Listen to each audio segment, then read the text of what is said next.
Hey, there's a very special program out there called the South Dakota Housing Repeat Homebuyer Program. Often overlooked, doesn't get talked about a whole lot because everyone starts talking about South Dakota Housing First-Time Homebuyer Program, and it's all kind of the buzz when you're buying your first home, but not that many people talk about the Repeat Homebuyer Program until they find out that perhaps they don't qualify for the First-Time Homebuyer Program due to income limits, purchase price, and etc. So we're going to take a little time today in this video. We're going to break down a couple of the nuances and the differences that maybe will help you be a little more educated when you go to get pre-approved. First and foremost, First-Time Homebuyer Program, Repeat Homebuyer Program, both of them offer a little bit better than market interest rates. The Repeat Homebuyer Program is going to have 1% higher than what you have on the First-Time Homebuyer Program. Not ideal, but in some cases you'll see or hear later in this video that it may be important. They both have down payment assistance loans. These are 0% interest-bearing loans.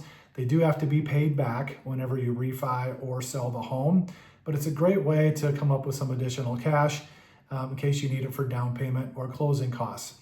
The down payment assistance programs that they have for both programs is one, you can do the fixed rate plus at 3%, meaning you get 3% of your loan amount. For instance, if you were borrowing $300,000, you could then get $9,000 to apply towards your closing fees and your down payment. You also have the fixed rate plus 5% down payment assistance, meaning if you had $300,000 loan, you could get up to $15,000 that you could use towards your closing fees and your prepaids. Once again, they are a loan. It's a second mortgage. It has to be repaid in time of refi or when you sell. But it's a great way to still get that additional cash if you don't have it. Now, here's where it really starts to become different. Is one, there's income limits for both programs.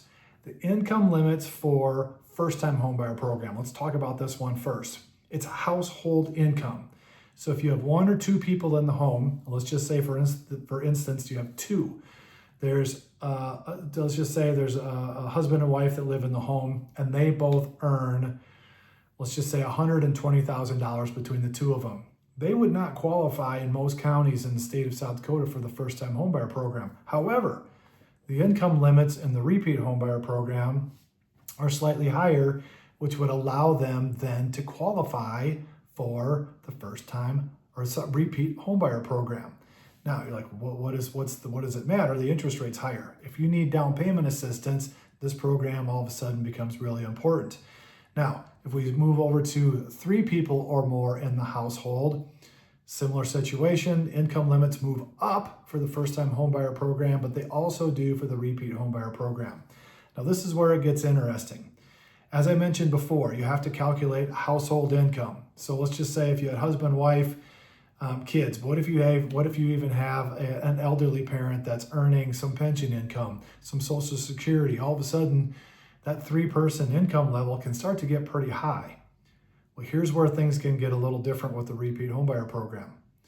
It's not household income. It's just who is on the application. So let's say, for instance, you had a husband and wife. Husband makes $70,000 per year. Wife makes $130,000 per year. Well, your total income is $200,000. It would well exceed the income limits that you would have on your First-Time Homebuyer Program. However, we could remove the husband, simply use the income from the wife at $130,000, which is under the income limits for the Repeat Homebuyer Program. So as long as they can qualify, their debt to income ratio and everything works inside of that, you now can use that down payment assistance to purchase the home. And yes, the interest rate is 1% higher, but it's still better than market rates. So some slight nuances between the two. It's definitely worth checking out. If you need that down payment assistance, it's really important. And even if you don't, it's worth to compare the interest rate from the market rate to what you could get with either one of these programs. So if you've got questions about that, let me know. I could sit down and walk you through that whole thing. And I hope this video, you found it valuable, or if there's someone else in your household you think that could maybe learn something from this, please like the page, share this information or share this video, and subscribe, and we'll catch you next time.